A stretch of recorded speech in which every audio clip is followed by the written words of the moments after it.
What is up, guys? Tony Picks here with another upload. For this video, I'm going to be doing the early prelims and prelims for UFC 241.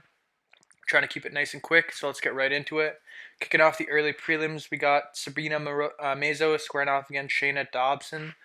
Both of these fighters are coming off of decision losses. Shayna lost to Lauren Mueller, and Sabina Mazo lost to Marina Moroz.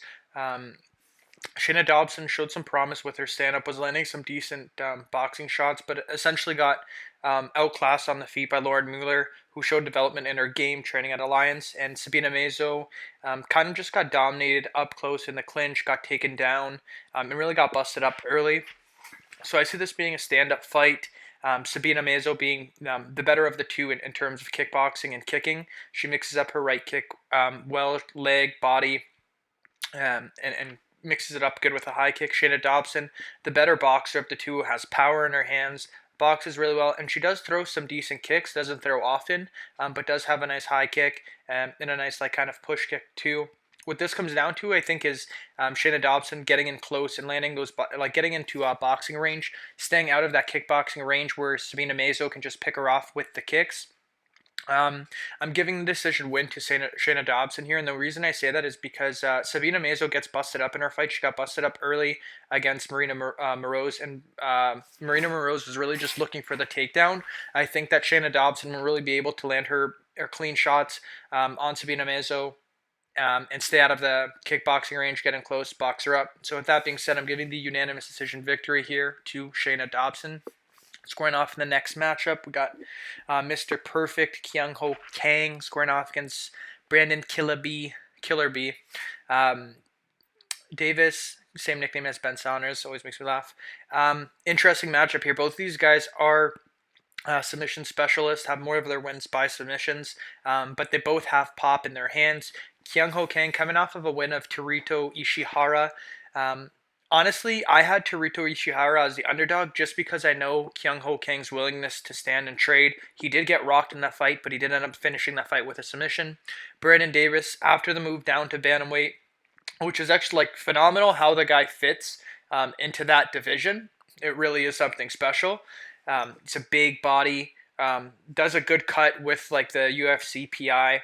A really good performance against some Costa fighter with a rear naked choke. What this comes down to here is I think Brandon Davis being bigger of the two and having more pop. I think he's going to be able to get off better shots on the feet against Kang. If the fight does go to the ground, I think he's good enough on the ground to avoid Kang's takedown. But I think the fact that Mr. Perfect Kang is always willing to trade and get into kind of brawls, I think that that's going to cost him in this fight, and I think he's going to get clipped by Brandon Davis and possibly finished. So I'm going to give the TKO to Brandon Davis in the second or third round. Moving on to the next fight, we got Hannah Cifers squaring off against Jodie Esquibel. Jodie Esquibel, man, so underwhelming, really underwhelming. Hannah Cifers came in late notice against Macy Barber, took a tough L, came back her next fight against Polyana Viana, outstruck her, which was pretty impressive.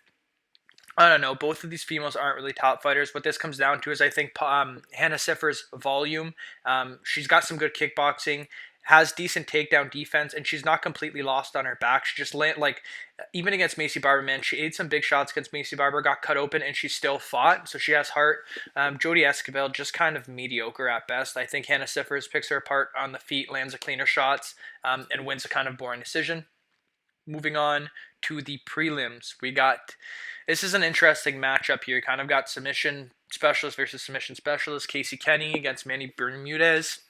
I think Bermudez has 12 or 11 submission victories. Same with Kenney. I think all of his wins, I think he has one decision win, and that was over Ray Borg. So interesting, but I think what it comes down to is Manny Bermudez being the better of the two on the ground. Kenney has a bit more variety on the feet, throws a bit more volume, but I think that Bermudez is going to be able to take him down and outclass him on the ground. I do think Bermudez is kind of on another level jiu-jitsu wise than Kenney. You kind of see that often in the UFC where there's a jiu-jitsu guy and a jiu-jitsu guy, and the one guy kind of gets completely outclassed, and I think that this is going to be the case. Much more experienced, has fought at an amateur level, has competed in straight Brazilian Jiu-Jitsu competitions. So I'm going to give Manny Bermudez the submission victory here because I think Casey Kenney is going to be willing to go on the ground, and I think that that's going to cost him. And I don't think he offers much on the feet. So with that being said, I'm going to give the submission victory to Manny Bermudez. Moving on to the next bout, we got Giagos against Klose. Klose, man, at first, when he was in the UFC, I really liked him, but lately he's been so underwhelming. He's coming off of a win of Bobby Green, even though I believe he did lose that fight. Giagos coming off of a dominant performance of Damir Hadzovic, which was impressive because he beat Damir on his feet. He stood up and beat up Damir. He did land some takedowns and beat him up, but he really was winning the stand-up, and that was interesting because a lot of people were kind of playing this as a ground game and striker fight, and Christos just kind of shut that all out. I don't know, man. Klose is super tough, and something in me wants to pick him like with a decision because he uses the fundamentals, stays smart, but I really think that Giagos has the ability to make this a gritty fight, get in close, get the takedowns. He's a threat on the ground too. I just think he has more to offer, and I think that Klose's willingness just to kind of land subpar strikes and stay at a decent rate and not really push or look for the finish is what's going to kind of make me lean towards Giagos. So I'm going to give the decision victory here to Giagos. I think he'll beat up Klose, mix in the takedowns, and yeah, just outpoint him. Moving on to the next bout. Interesting matchup. Could very well be a headliner, if not like a main fight card. Fight, Rafael Assuncao against Corey Sandhagen. Corey Sandhagen coming off an impressive win of John Lineker. Rafael coming off of that loss of Marlon Moraes, but that really wasn't the Rafael Assuncao we're used to seeing. Interesting matchup here. You got Corey Sandhagen, the up-and-comer, just took out John Lineker, although I wasn't all that impressed by Corey Sandhagen's performance. He did perform well, did eat some big shots, and at the end was in a tight choke. I don't know how tight it was, but really didn't like impress me too much.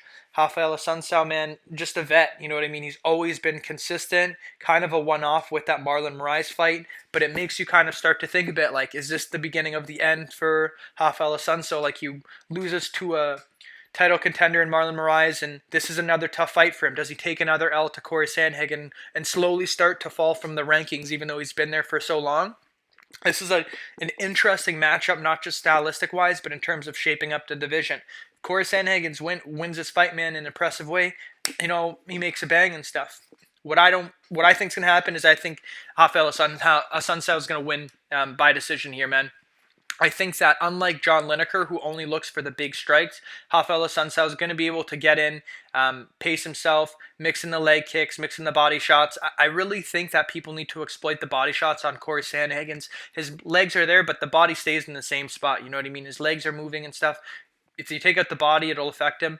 And I think that this is not really a step up in terms of danger, but I think a step up in terms of mentality of fighters that Corey Sandhagen's fought. John Lineker still kind of has that amateur mentality of like, I'm going to go knock your head off and look for that one big shot. Rafael Assuncao, he's a seasoned vet. He's seen it all, you know what I mean? He's seen all the different techniques. He's going to be able to land the big shots on Corey Sandhagen when Corey Sandhagen does engage. I think he's going to attack the leg, which is going to be huge for Corey Sandhagen's movement. And I really think he's going to be able to outclass Corey Sandhagen. I do think Corey Sandhagen is a prospect to watch, but I think he needs to kind of make his way up the ladder a bit. I think that's a big jump from 9th to 3rd ranked. So with that being said, I'm going to give the unanimous decision victory here to Rafael Assuncao. But I don't know, man. Corey Sandhagen could make me eat my words. The guy's impressive. I just don't think at this point that Rafael Assuncao is the best matchup for a prospect like Corey Sandhagen. Excuse me. I just had some spicy ass ramen. My shit's burning.